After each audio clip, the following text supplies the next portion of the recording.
Most of the world, the political left in particular, was blindsided by the results of the 2016 election. To say that some are having a hard time coming to terms with the words President Trump, and what the next 4 to 8 years will bring, would be an understatement. Those who told you that a Trump presidency was impossible were quick to remix their pre-election narratives, framing the Donald as something of a Hitler 2.0 and attempting to position themselves as leaders of a new resistance. Self-reflection is still off the table. On the other end of the spectrum you have those who took Trump's promises at face value, and who actually believe he will make America great again, proclaiming the dawn of a new age of conservatism, as the stock market rose to record highs, before he actually took office. Both sides are utterly unprepared for what's coming. Let's just cut to the chase.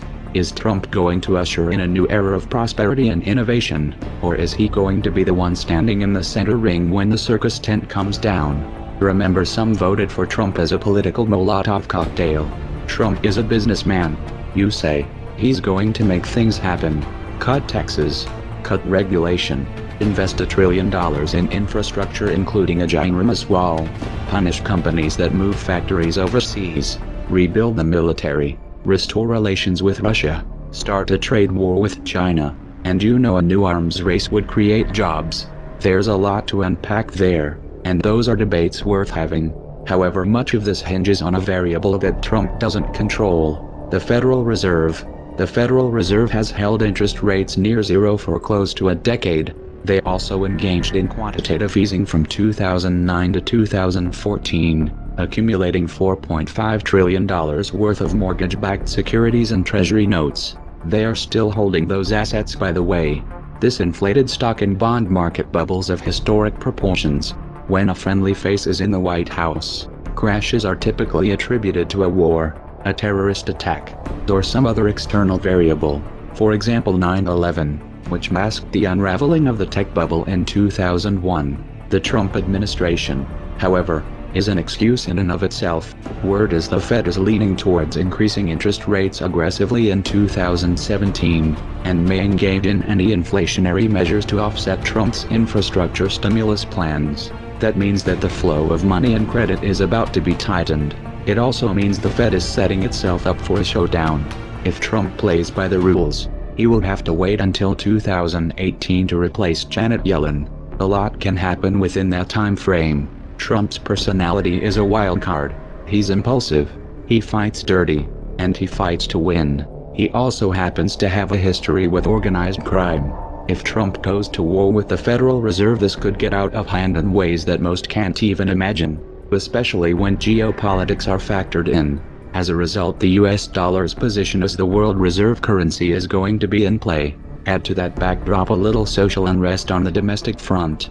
If recent history serves as any indicator, we can count on seeing some kind of racially charged flashpoint involving the police during the Trump administration, probably before 2017 is over. It's also fairly safe to say, given recent history, that some of these protests will turn violent and destructive. The trend has been towards escalation. Having Trump in charge will take this to a new level.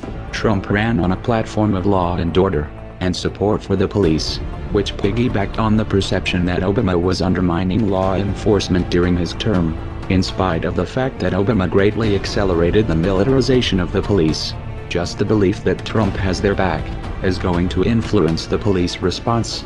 They're going to be more confident, more aggressive, and if Trump offers even so much as a word of encouragement, they will go into full crackdown mode, which would of course throw gasoline on a fire. These tensions have the potential of spinning out of control, especially in the context of an economic downturn.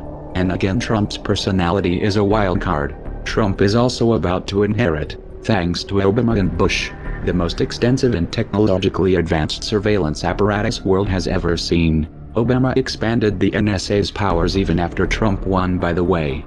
The power to order extrajudicial assassinations anywhere in the world, and a military which has been authorized by the NDAA to detain anyone, anywhere, including US citizens, indefinitely without trial.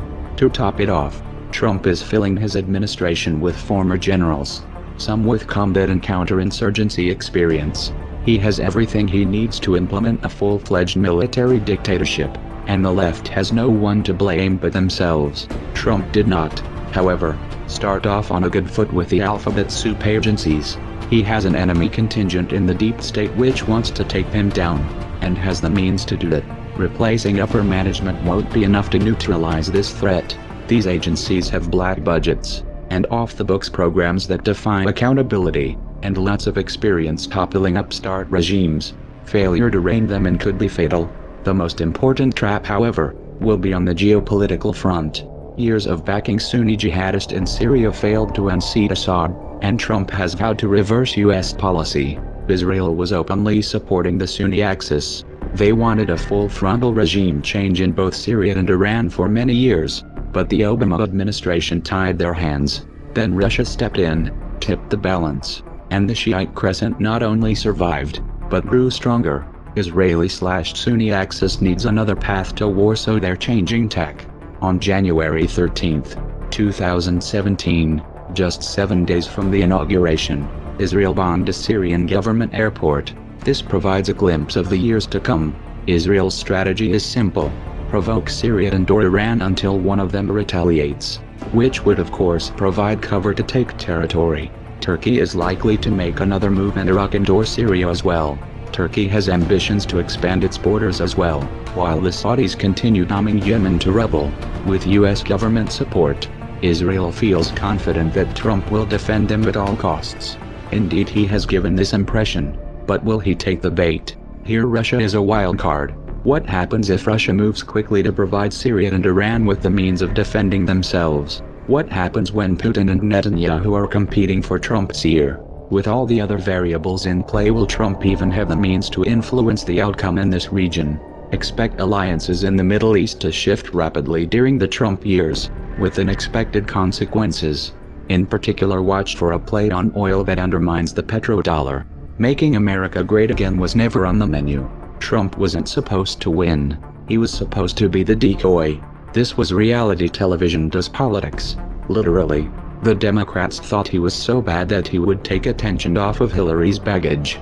So the Clinton campaign pulled strings with their friends in the media to help him in the primaries. We know this thanks to the John Podesta email leaks. We need to be elevating the Pied Piper candidates Trump, Cruz, Carson, so that they are leaders of the pack and tell the press to take them seriously. The DNC, and their corporate media lackeys, then worked to marginalize the Bernie Sanders campaign, and used a secret agreement backed by leverage, to prevent him from attacking Clinton. This was confirmed by the DNC email leaks. Oops. You can't unthrow a Molotov cocktail. So get your popcorn, and buckle up. The show is about to begin.